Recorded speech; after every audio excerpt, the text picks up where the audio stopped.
Kumusta mga lods? Ipapakita ko lang sa inyo itong bagong bili kong airsoft rifle. Hindi lang naman gagamba at paglalaro ng computer ang hilig natin eh. Dahil kung batang 90s ka, sigurado ako naglalaro ka rin ng pellet gun. Ito mga lods, pakita ko sa inyo itong binili kong rifle. Ito nga pala ay WE M4 CQB. Dalawang klase itong M4 na to mga lods eh. Yung isa naman M4 RIS. Yung RIS naman medyo mas mahaba rito ng 5 inches yung outer barrel nya. Tapos nilagyan ko na rin ng rear cover kasi medyo masakit sa kamay kapag hawak mo siya rito eh. Yung mga WE brand nga pala mga lods, wala kasi yung mga markings eh. Kaya nilagyan ko rito ng Punisher logo. Ayan. At kaya M4 CQB yung pinili ko. Kakabitan ko kasi siya ng silencer. Ito yung tinatawag nilang split fire tracer.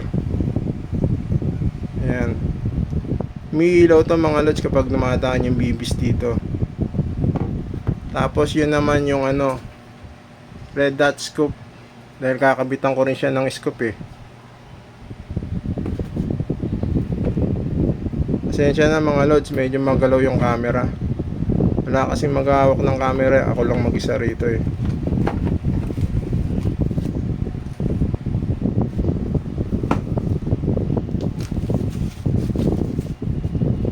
Ayan, dito ko muna sa lapag. Ito mga lods, ito nga pala ay ACOG 3G code. Wow naman! Wow!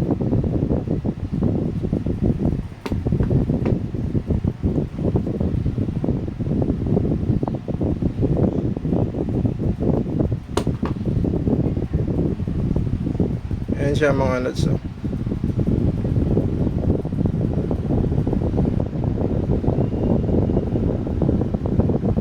Pause ko muna itong video. Papakita ko sa inyo kung ano itsura niya kapag nakakabit na yung silencer tsaka yung scope na binili ko. Eto na siya mga lods. Ganito yung itsura niya kapag nakakabit na yung silencer tsaka yung scope.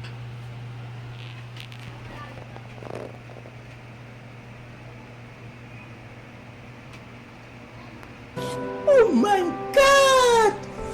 Wow! Mas maangas siya mga lods. Hanggang dito na lang muna. Sana nagustuhan nyo itong video na to. Paalam!